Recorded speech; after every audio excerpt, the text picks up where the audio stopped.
بالعمل هذا يعطينهم حبوب راهو مش بإرادتهم.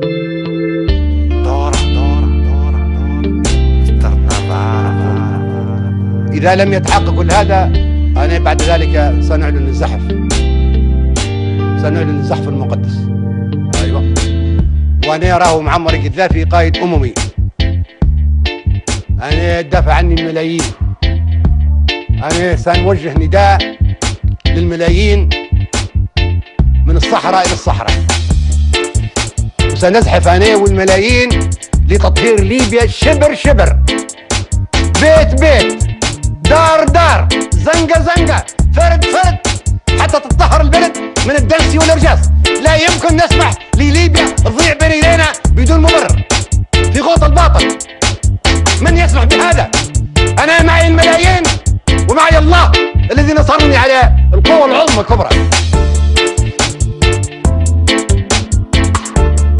معي الملايين مش من الداخل، معي الملايين من الأمم الأخرى. أنا نريد نوجه نداء إلى كل ملايين الصحراء، من الصحراء إلى الصحراء حتزحف الملايين، الملايين تزحف وما يقدر حد يوقفها. بسرعة انقذوا نفسكم قبل لا نعطي إشارة الزحف المقدس.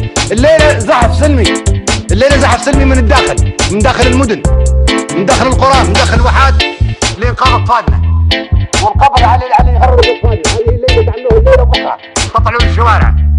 أما بعدها إذا كان ما فيش هذا، فيه زحف من الداخل، تعرفوه هذا الزحف من ياتي. وبعدها فيه الزحف الأممي اللي أنا نقوده، لأن ليبيا تهم كل الأمم، ليبيا مثال عالمية.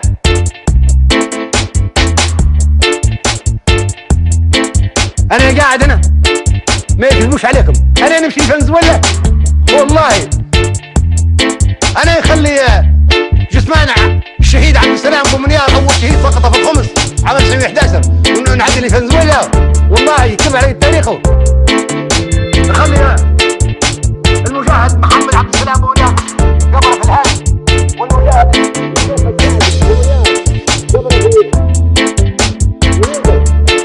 والله تصدقوا. أول حاجة هذه الكذبة بتاعها، شفت مش أمس قال لكم إذا في فنزويلا وأنا قاعد. هذه المحطات العربية أكبر عدو وشمت فيكم، يبغيكم تدمروا النفط وتدمروا الحرية وتدمروا السلطة الشعبية وتدمروا ليبيا، وعاد تبدأ ليبيا قلعة عالمية ومغتاظين منكم. عشان كده يشوفوا فيكم، بارك الله فيكم يا أخوتنا في قطر، بارك الله فيكم يا أخوتنا في قطر. هذه آخرتها، هذا الماء والملح اللي بيننا وبينكم، هذا الدم والأخوة اللي بيننا وبينكم. تصوروا كل شيء علينا، بدل ما تكونوا معانا تكونوا ضدنا. لمصلحة من؟ بالله لمصلحة من؟ قد تندمون يوم لا ينفع الندم. الذي بيته من الزجاج لا يرجم الناس بالحجارة. من أنتم؟